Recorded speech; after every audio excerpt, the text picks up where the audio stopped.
Wischnowski, and I teach at St. John Fisher College in Rochester, New York, and they tell me I can get home today, so we'll see. I go through O'Hare and then to Rochester, so the storm is supposed to be going through, and our kids say that everything is it's pretty windy, but hopefully we'll make it home today. And I hope that's the case for you all too.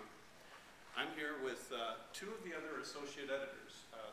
There's 4 associate editors, 4 young exceptional children. Leanne Young couldn't be with us for this DEC, but again, I'm Mike Wischnowski. And I'm Sharon Darling from Florida Atlantic University. And Mary-alayne Hughes from the University of Illinois, Urbana-Champaign. So we're just going to, I've got a little PowerPoint to get us started today and talk about some of the unique features of this journal and how to get published in it. And Sharon and Mary-alayne are going to jump in at any part of that piece, and then when we're done with the PowerPoint, we'll go into questions that you might have regarding this particular journal. So we hope to review the mission of the journal today, reminding you that it's a practitioner journal in the field of early childhood special ed. Discuss the elements that should be considered for publishing, and then engage in dialogue about writing and editing and publishing in this particular field. So how many of you have read Young Exceptional Children? How many of you have been published in it already? Anybody been published yet? Okay.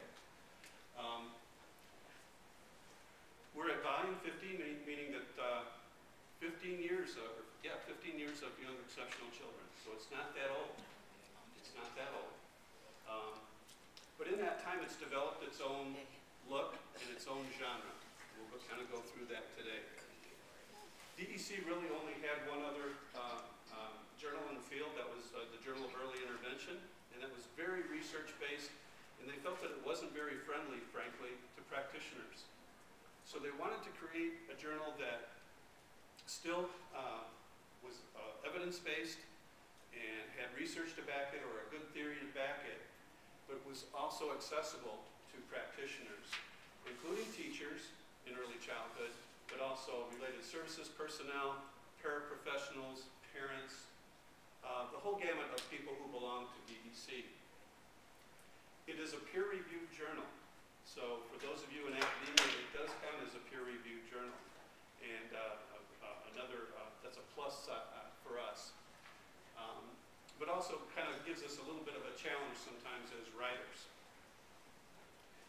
Here's the qualifications. They really want 15 typewritten double-spaced pages in the APA format. So not long articles necessarily.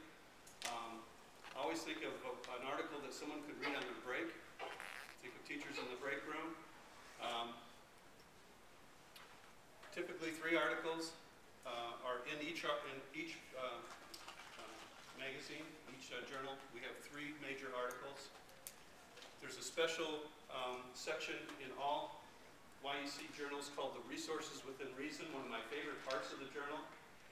Camille Catlett edits that particular part of the journal.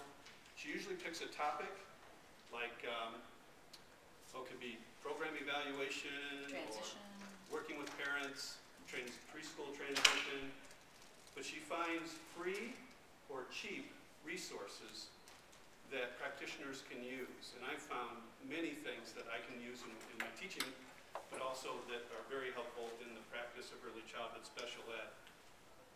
You also get DEC announcements, which come on the email quite regularly now, but they're sort of summarized in YEC. And then there's a president's message or a board message.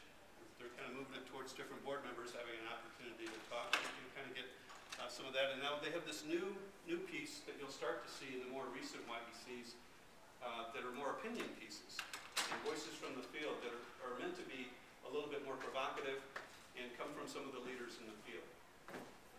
So those are some of the ideas. We'll talk specifically about how to write from these 3 articles here. It's published 4 times a year, and so that's the heart of the YEC journal are those 3 articles. One quick note about the APA and the mechanics formatting type things.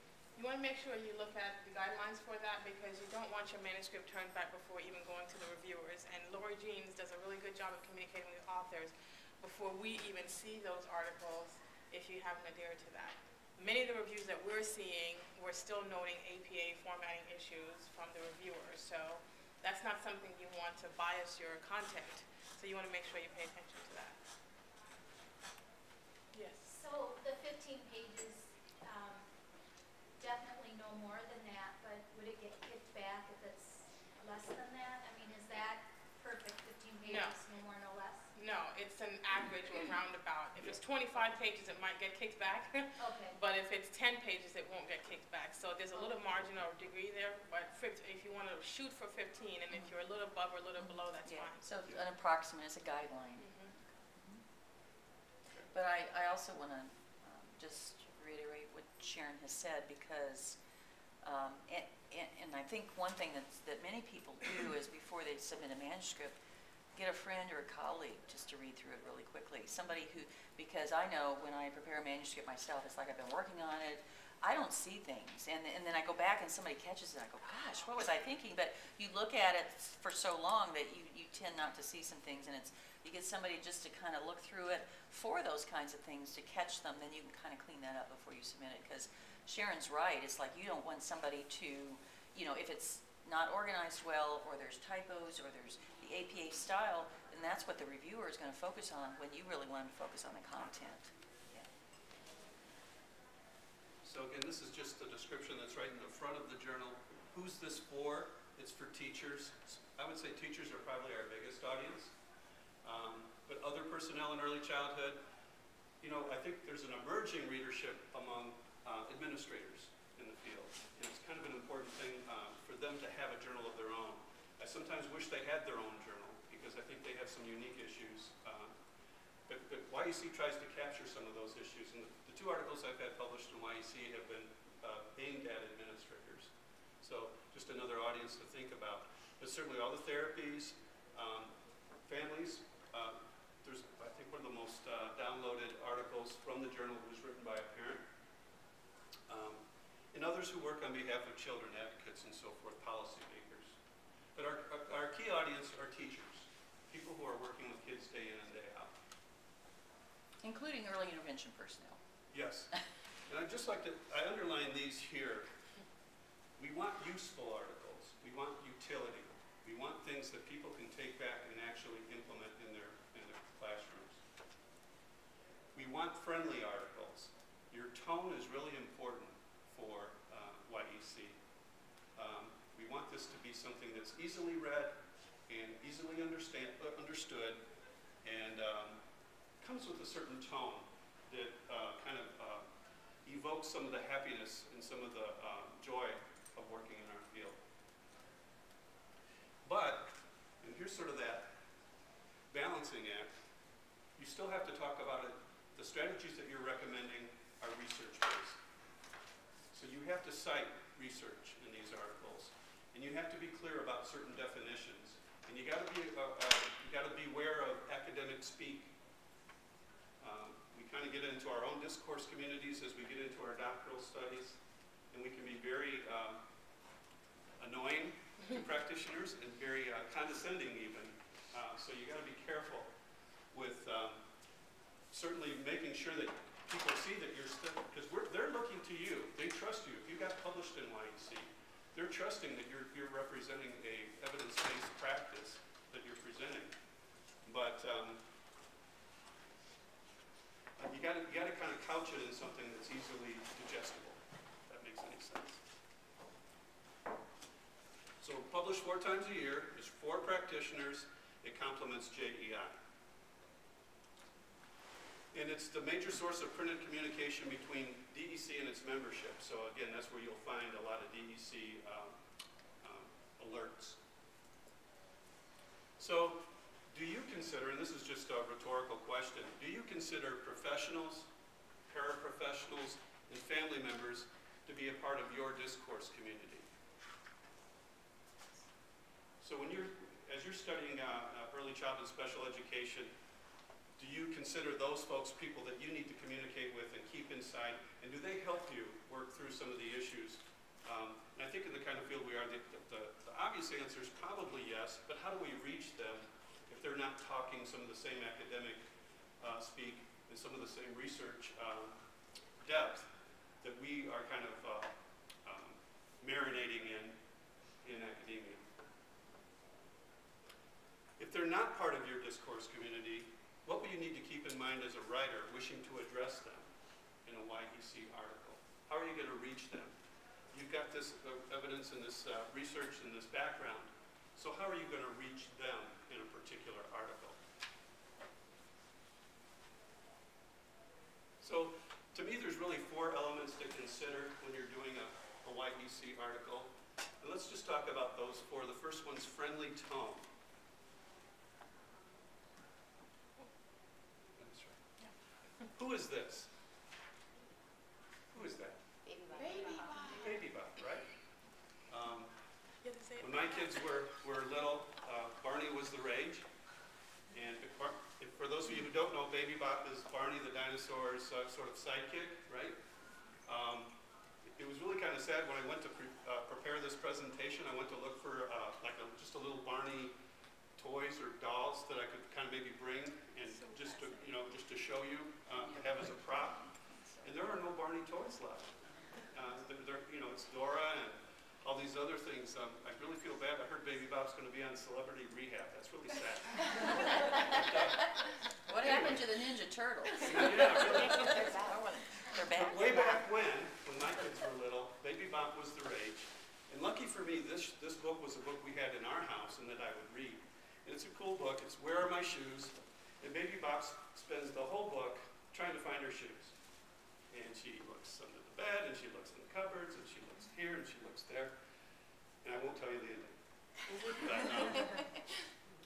But this was just a great book. My kids loved it because it was one of those books I could read with a lot of enthusiasm, and we just had a good time with Baby Bop.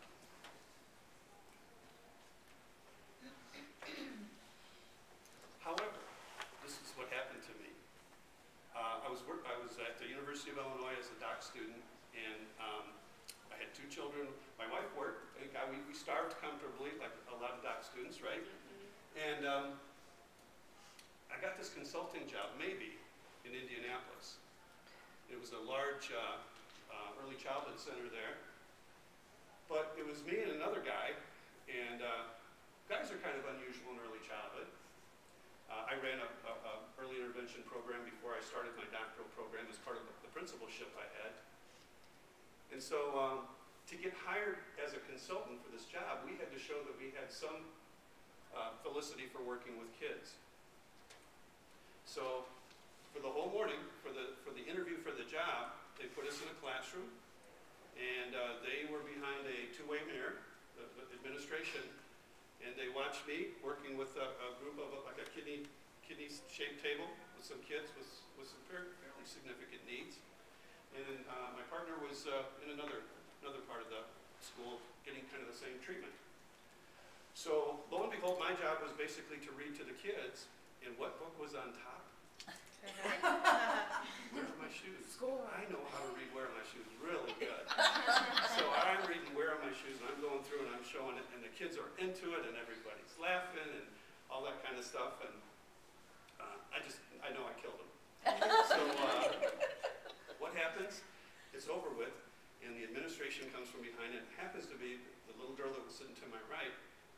Her mom was behind the window as well.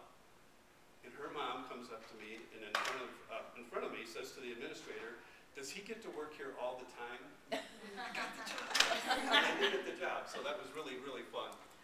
So I'll only illustrate that to say to you, with just as those administrators wanted to be sure I knew what I was talking about and could do what they were going to ask me to do, they're sort of expecting the same thing out of you as a writer.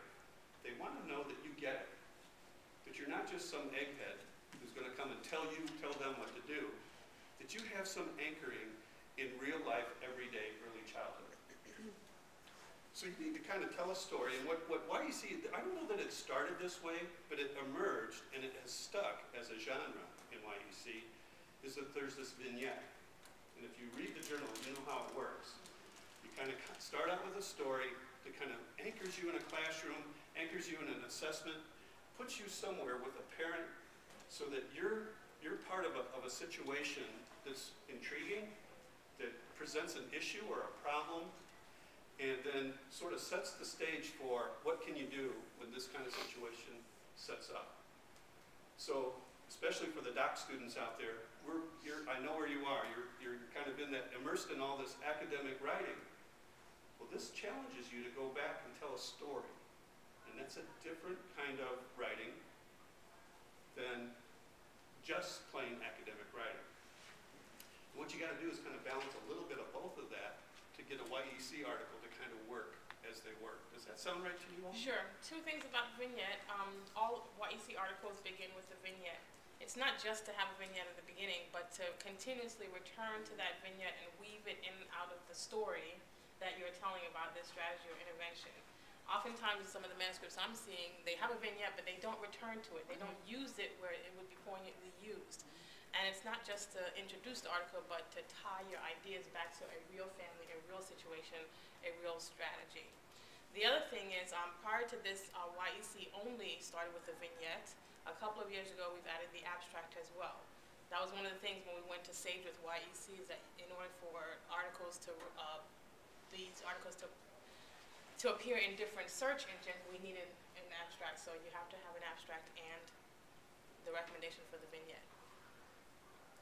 Although I think when you submit, we don't typically, originally, we don't see an abstract. I think, does that come later in the process when it gets added? No, it's a tab. A tab, okay, all right. Yeah, I hadn't noticed that in the No, I hadn't manuscripts either. coming back. That's a good point. But again, this is just a way to show your awareness of the situation. You've got a good sense of the situation. That's what a reader wants. They want to know that you get it. And the story helps them with kind of judging that or not. And the people who review your article for YEC, they'll help you with that too. Sometimes the situation gets a little too complicated for a reader to stay with you as you try to weave this in and out of kind of story, possible solution story, here's how the solution works, story, kind of conclusion kind of a thing. We know the research, we know all the theoretical, conceptual frameworks behind the research work. We've done probably all that kind of work, but for the practitioner, you need to demystify. You're not trying to impress the reader about how much you know, necessarily. You're trying to let them see that this research is really helpful to how to work with children and families. So your job in this article is not to show them how smart you are with all these big words and jargon, but to bring that jargon down, kind of remove that a little bit so that we can get to the heart of, well, what does this do for kids and families? And there should be balance as well, because the reviewers are looking to how you're tying or grounding what you're saying within research. So it's a fine balance, like an art and a dance, to make sure there's balance between those things. Because it's not a magazine. I know I said this in a former meeting. It's not good housekeeping. It's a professional journal. So even though we're using this friendly tone, we're writing in, the writing style is a little bit different. It's still grounded in the evidence and in the research. Yeah. And you want to be sure that you have the citations in there to support the things that you're saying. So what do you think practitioners and families want to know about the strategy or the practice that you would like to write about in YEC?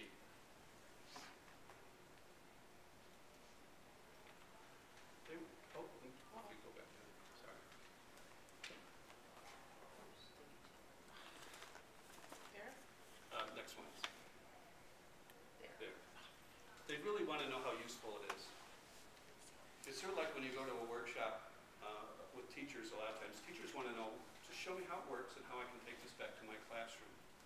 So usefulness is probably paramount in their idea. They're going to read this article and, hey, that could work. That could work with my kids. That could work with this particular child that I'm dealing with. So utility has a couple of features. What is the need that the strategy or practice addresses? What is the need? You kind of want to establish that in the beginning. The story may help you with that a little bit. What's the need here that we're trying to satisfy? What are the key components of the strategy? It's almost like we need a little bit of a flow chart or a recipe. How does it work? Tell me how to do it. Don't just tell me the research behind it, although that's important and you need to establish that. But how does it work?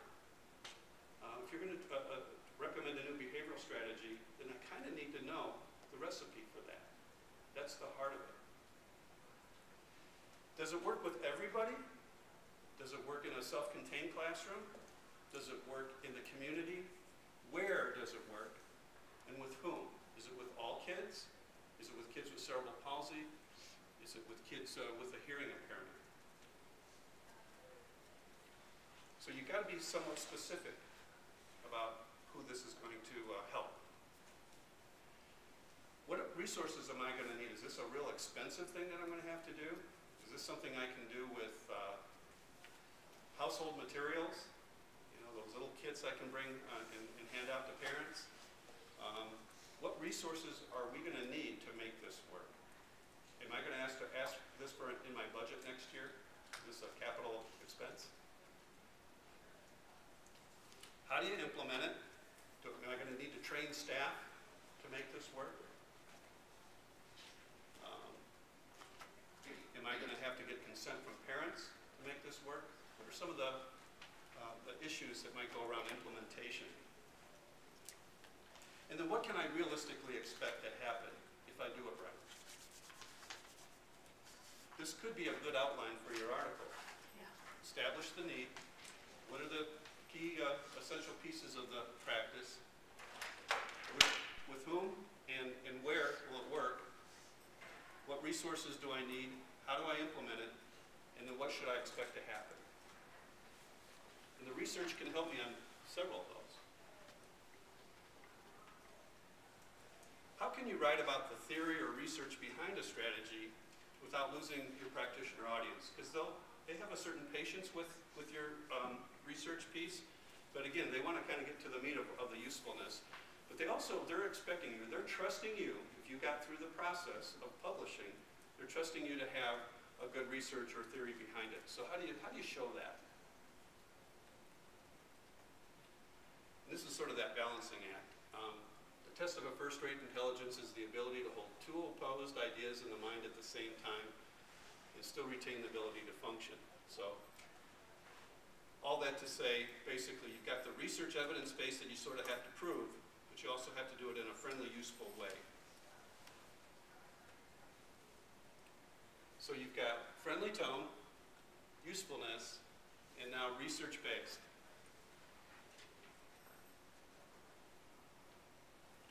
So how do you weave research-based into an essentially pragmatic article?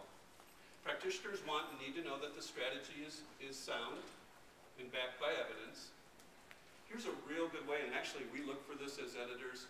Look, does this thing that you're presenting in the article match up with anything in the DEC recommended practices?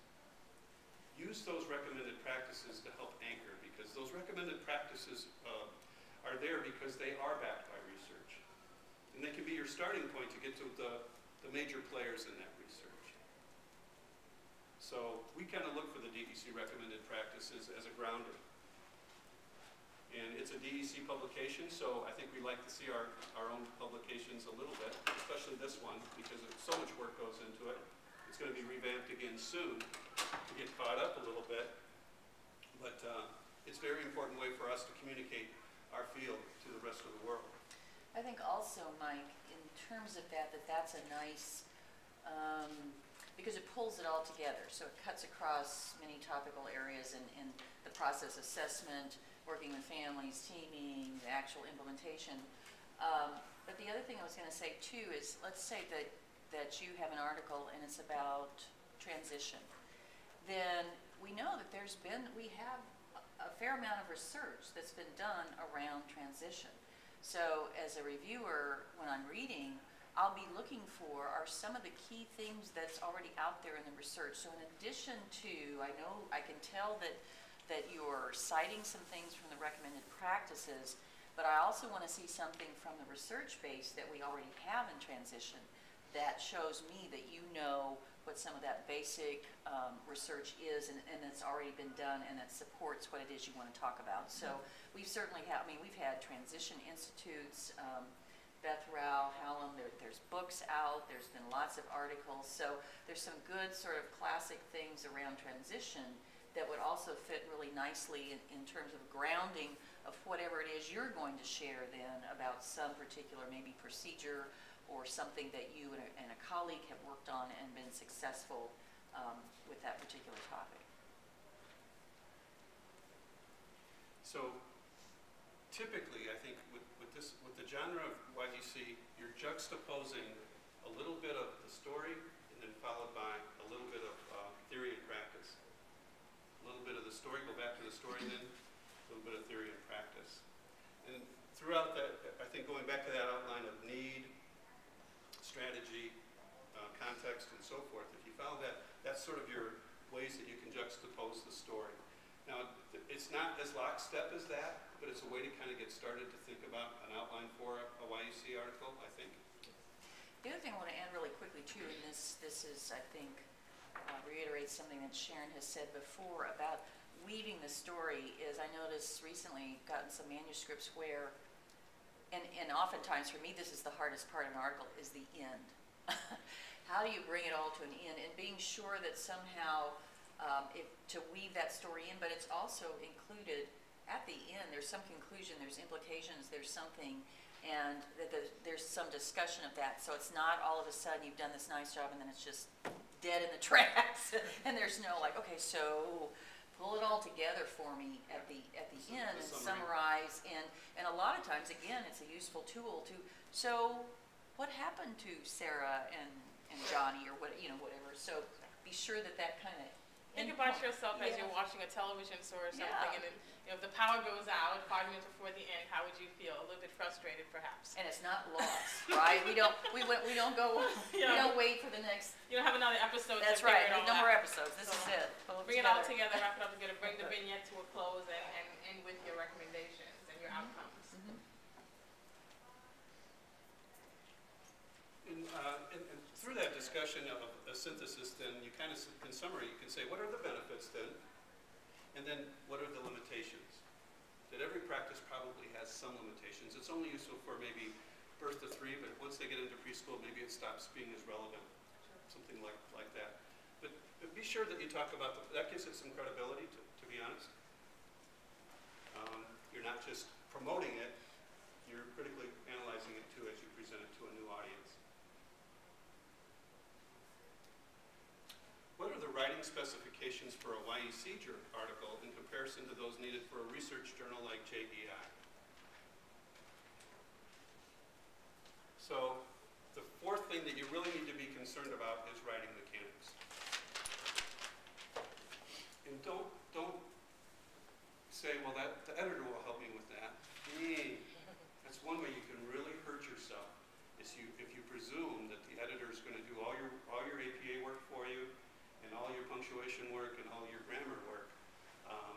That's really seen as unprofessional, to be honest. So you really got to work hard. Writing is architecture, not interior decoration, one of my favorite writing quotes. In other words, even if you're telling a story, and even if you're doing the research-based, this is 15 pages to get a message across. So you got to get it to its essence. And even with the story, don't get too flowery with the story. Kind of keep it so that we really understand with very nice, concise sentences how this works. So again, grammar, spelling, and punctuation are your responsibility. APA style is your responsibility. We're going to check for it to be, and all the reviewers that you see, you'll see 3 reviewers will see your work, and they'll call you on it. So you need to be very, very careful and have a critical friend at home help you kind of read through for these kinds of things before you get going. We're going to look for organization and flow. Do you make these sort of transitions, juxtapose positions well? And does the thing flow right? And again, we'll give you feedback on that. So you get recommendations from 3 reviewers. And before that, yes. Oftentimes we write with colleagues and we have our own writing styles.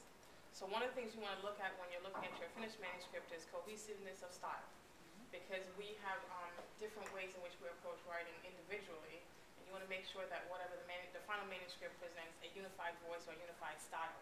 reviewers often come back to me and say, you can tell where the first author left off and the second author picked up. Or it just, the clarity, the transition of the clarity is just not quite there. So again, when you ask a third person who's not an author to review your paper for you, one of the things that you might want to alert them to is to alert you if they see any differences in style. Because it comes through really clearly to the reviewer and us. It's likely your first draft that you send in will get reject, revise, and resubmit. We often concentrate just on the reject thing, right? That's that. I get those, you know, the manuscript comes, I kind of say, oh, here it is. Open the envelope, kind of see where it is. Often the first try is a reject, revise, resubmit. Does it hurt? Yeah, it hurts. No, it hurts. It does hurt. It hurts a little. And you got to look at it, and sometimes I need to just read it fast, put it in a drawer, and sleep on it. And get up the next morning, and the next morning, it's a brighter day for some reason. I don't know why. You got to let that hurt kind of sink in, the reject part. And then you got to get your head to go to the revise and resubmit. If it's really bad, if it doesn't really belong in YEC at all, you're going to get reject. Reject's pretty final. But if you get reject, revise, and resubmit, that means there's something valuable in your article that we're going to try to help you massage and shape into something that we think will work for YEC. So you should be encouraged by reject, revise, resubmit. And I was spoiled. My very first article as a doc student that I wrote got accepted without revisions in topics. And it's like going to Vegas and winning big, and then going back to Vegas and losing for the next 5 times. And I was so spoiled by that first thing that I mean, the rejections were even worse, I think, the second or third time. So don't be surprised, but concentrate. Try to get your head to concentrate on the revise and resubmit. Because if they've said that to you, that means they've recognized, again, value in the piece, and that you have more work to do, but you know, this has promise, and it will probably get you there if you work at it. And I would say, because I'm not quite, we had this discussion in an earlier meeting, does that decision reject, revise, and resubmit? You look at the reject, and I focus more on the revise. So Yeah. to me, that's like, oh, I'm still in the running. And I would say the other thing too is that when you get these, what I like as an editor is, and even when I prepare a manuscript, you know, in this day and age, it's easy to sit and edit and hold on to it forever. So at some point, you have to submit. But I'm always assuming I try to submit the best possible manuscript that I can submit. I don't look at it as, well, this is my first draft, and maybe they'll send me something, and you know, I'll get to revise it. It's like I'm doing the very best that I can do. And then I think when you get something like revise and resubmit, the other philosophy behind YEC in terms of the editing is that we also want it to be a learning experience in trying to help authors shape it into the shape that will be able to be published in YEC. So I think a lot of times that's why many of the decisions are reject, revise, and resubmit, and hopefully giving you a lot of constructive feedback about here's some things from, you know, ultimately 4 people, the 3 reviewers plus the associate editor, about how you can make things more clear, or how it can be organized, or perhaps this would be better if it's visually in a table, or things like that. So it's an opportunity, you know, to see it as an opportunity to also help you with that piece of it. Sure, I do. Speaking to that, the 4 pieces of information you'll get back a letter or an email from us with these are the things that must be changed, and then you'll have the individual reviewer comments about what they found in the article as well. You want to look at both. I mean, clearly you want to address what the AE asked for, but perhaps looking at the reviews will help you address those things that the AE is asking for. And if it is a reject, revise, and resubmit, and if you choose to revise and resubmit, then when it comes back, oftentimes the same reviewers will be asked to read it again, and they're going to look and they're going to say, well, did this author actually take to heart some, you know, my suggestions? And the associate editor is going to do the same thing. So the expectation is that we're going to see some of those actually infused within that revised manuscript. And another tip for that resubmission, in your cover letter, speak to the specific changes you've made in the second or third version of the manuscript, reflecting that you have addressed the concerns. And then we'll look to see how you address that. I think maybe I do focus on the reject too much. I had this girlfriend in high school. No. But I found at least a couple of times where people actually call me, they open the envelope and they see that they've got even reject, revise, and resubmit, and they're mad. The first response is a little bit of hurt, probably followed by anger. And that's why I say put it back in the envelope, put it in the drawer for a minute, and sleep on it. Because the next day, I find it easier to look at the revise and resubmit. But the reject, for some people, is a little bit of a trigger. And I've had some people get a little impulsive and call as soon as they open the envelope. And this only happened to me twice, but it wasn't the right thing to do. It didn't help the situation at all. And it was things about, some of the feedback wasn't all that bad. It was really about APA. And she was saying, well, that's your job as an editor to APA. Oh, no. Yeah, well, okay. But, really don't follow that impulse. It's sort of like that email you shouldn't send. Oh, why did I send that?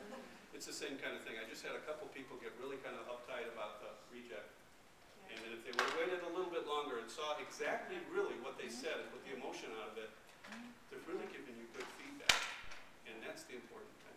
Yeah, we cannot overstate that because, again, just like anyone else, reviewer A, reviewer B, reviewer C have different writing styles. And they might be saying the same exact three things, but reviewer 1 has said it in 3 short bullets, and reviewer 3 is taking a 3-page document to do that. So read through all the reviewer's comments before you start reacting, and it could be 2 main things you have to change. Right. But in that first moment, it's kind of hard to see it with the emotion of, so anyway. So here's our decisions that we have for YBC. These 2 are pretty rare. It's the first time with the first shot. Okay, pretty rare. It's likely that this is the most likely one, to be honest. We're thinking, we're a little confused with Sage as to what the exact number is in terms of the first submission. They advertised in a report recently that was much higher, but I think that was eventually, which is a good thing. But the first submissions are pretty low in terms of accept. Sure, and part of the reason why that score was so inflated as well, as Mike told you in the beginning, YEC has 3 or 4 different types of articles that all go through the SAGE system.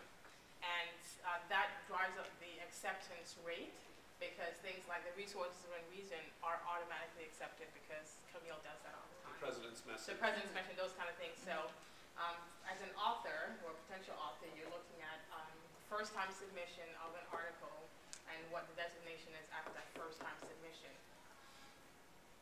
So some people ask us, what's the difference between these 2? And it's kind of a fine line.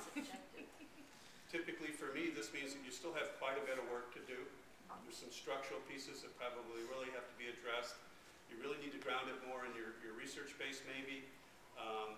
It could be really mechanically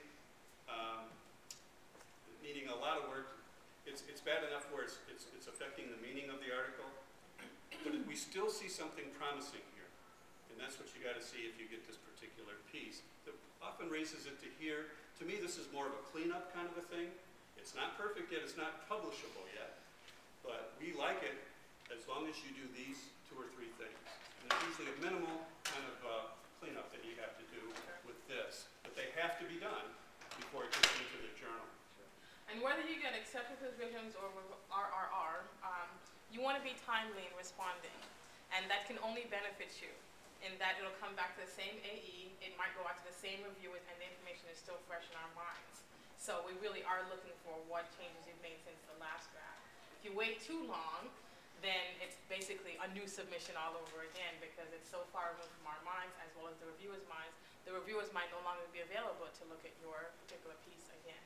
So that can end up being negative for you. So the email that you get gives you a certain time period and a link to respond. Be timely about that. questions? I think one of the best things that you can do, and I always make the assumption that this is what people are doing, although I maybe not, is hopefully you're getting the journal and you're reading in the journal. So you have some idea of sort of, here are the kinds of, here are the content that's being addressed, here's how it's being done, you're getting a sense of what that format is. And I think that's one of the best ways that you get a sense of YEC in contrast to, let's say, the Journal of Early Intervention, or Topics in Early Childhood Special Ed, or Infants and Young Children. I mean, each journal has a particular audience, and you can tell by looking, for example, Infants and Young Children oftentimes are reviews of the literature, so that's very different than a practitioner journal. So actually reading in those journals helps a lot. And if you haven't had that opportunity, going through some of the back issues, looking at what some of the topics been. If I'm submitting something on transition, well, how many other things have been submitted on transition? Is what I'm submitting something that's different than was submitted before? Because if it's not, then that can be worrisome too, because we want some, new ideas as well.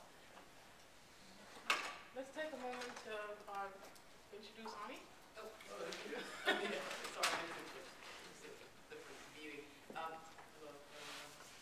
Ami is the editor of the journal, and we're associate editors. So in the process, you'll probably see me, see my name. Well, you'll see sometimes I send out emails that I don't know about because there's an automatic email generation that happens with Sage. So you'll sometimes, somebody would email me back and say, I'll get it to you. And I'm like, what? Yeah. I don't know what it is. But anyway, once your article has been accepted and an associate editor is done pretty much working with you on it, then it comes to me. And then I do the next read of it, and then I work with you specifically on some either changes, like I look at what they wrote to make sure that that's already been covered, but they pretty much take care of all of that, and then I just want to make sure that it's done, and then so I go in for consistency, information, like APA, I try to help you with some of those things, and then move it along the process. So at some point you'll be, I might say to you, do you have a picture? Can you turn this into a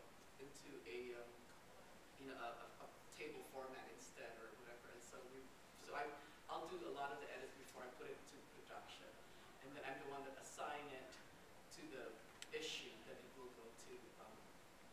So and there's those pieces, and then when you get the galleys from Sage, I also get a copy, because then I also give it another read to make sure that that's to see that everything's been formatted correctly. Other questions? Yes? Is there someone on staff that's available for us just to run an idea by, because if it's, so that right away we know if it's worth pursuing or not? Is that imposing too much on the staff? So oftentimes I feel that question, and if not, everybody's emails are available, but I would be happy to give it a quick read and let you know and kind of give guidance. I wasn't able to do that at this conference this year, but hopefully I'll be able to do that next year. But typically I like to go to sessions and then talk to the presenter sometimes, saying, would you like to turn that into a YC article? Because this is how I think you can do it. But if you have like an idea, or I might say to you, we just published an article around this topic, why don't you read it?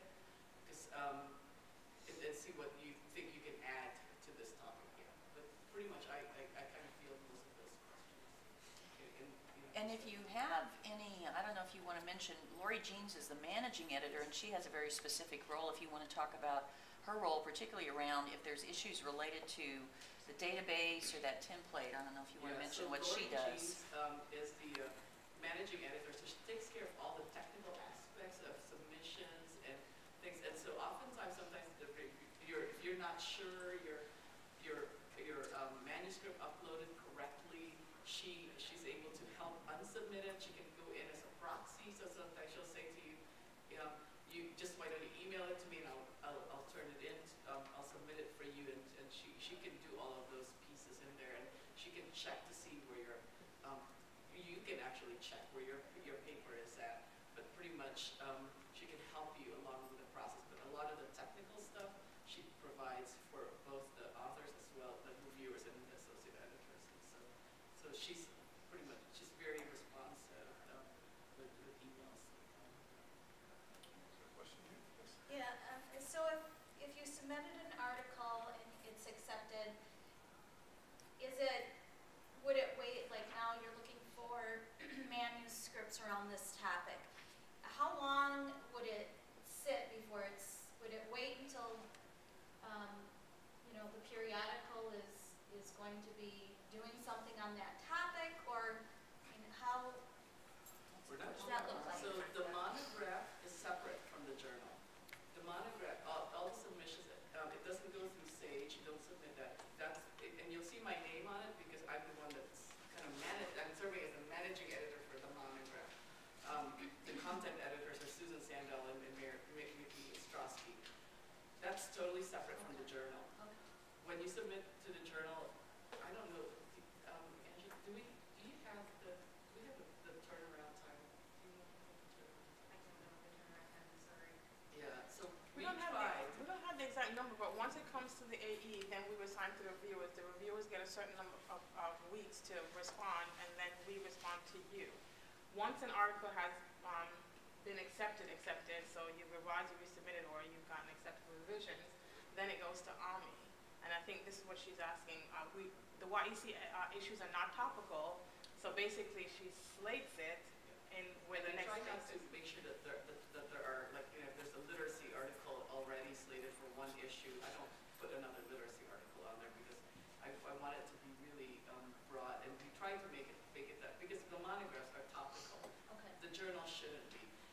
There's a so wide. we try to make sure that we spread it out. So and the other thing that I've kind of added, because as we've gotten more and more submissions, we really had a great year of submissions this last year. Our authors have figured out the formula for writing for YEC, and so they would submit a lot. So and they would get accepted. They would be very successful. So then I would say to them, okay, my rule now is you can't have any article published in the same year in the journal. So even for you, if you're counting that on your visa, that's actually better for you. Well, you're trying to spread out the opportunity across many authors, giving lots of people an opportunity. So if you have an article published in 2012, and even though it was accepted in 2012, you may not see it until 2013, but in your visa, that's actually really But also, you've got, if it's been accepted and it gets to that point, it's published online, so you Yes, can put it on your first, Vita yes. and use the DOI. Did you want to say something about that, Yeah, how that works? So there's that online first feature so once it's gone through the galleys and everything, you'll get all that. So if you're quick about turnaround, we're quick about, Sage is very quick about turning it around too. So once it's been cleaned up and I say go to the production editor, that goes online and you can cite that already, and you put a DOI, whatever, blah, blah, blah number on there after that, and that's accepted in APA as a citation. So even though it may not come out for a year in print in the journal, you can still cite it because you've got this online. And you can download that and make copies for people or share it with others, or share the link to others. But yeah, so I mean that's an advantage of this, of the online first now, is because you can see your publication even before you see it on hard print. Other questions? I have to say that at least in this last volume, so volume 15, what I've seen is that any article that's been submitted, and if it's been accepted, almost within 6 or 8 months it's published within that period. So you don't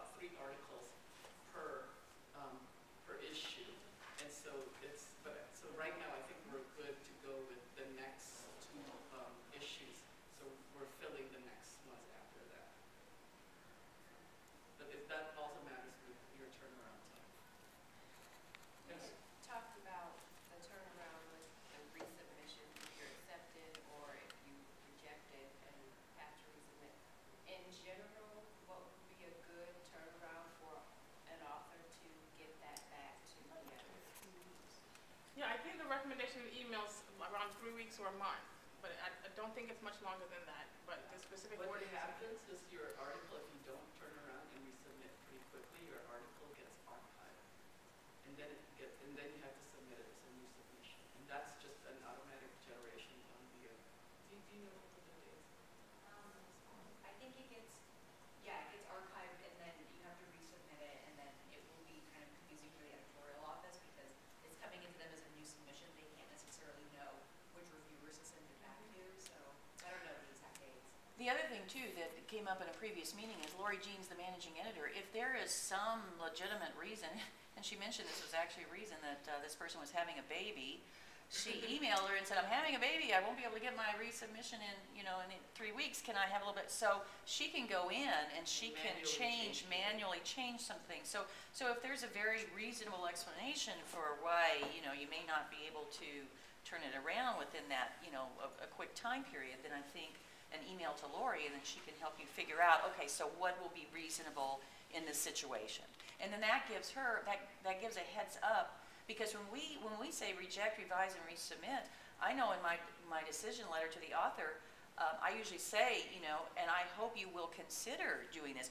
We don't know if you will or not. So I think that's the reason why after a certain time period it gets archived, because you may decide, well, maybe this wasn't the right journal and I'm going to submit it someplace else. So that gives us, if you contact Lori and say, well, I'd really like to do this, here's my circumstance, can we come up with another date? I think there's why that flexibility. You can manually change them so that it doesn't get thrown out. But the other thing too, and I think this is good, is that I think the general feeling is that we're all trying to turn these things around as quickly as possible because we know we want to get it out there. It used to be that the average, I think, if you got something accepted before this electronic process was you could sit around, it could take 2 years before you'd see something in print. And so now with the electronic, I think we're all trying to be very cognizant, and I know Lori Jeans too will send us things when she hasn't gotten reviews back or something, because we understand that this is important to you and it's important to us to get it out there. And so I think everybody really feels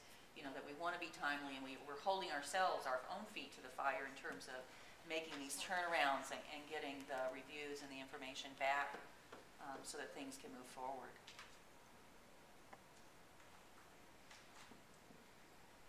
Any other questions? So how many of you have an article that's kind of like sitting in the corner of your office waiting to be written?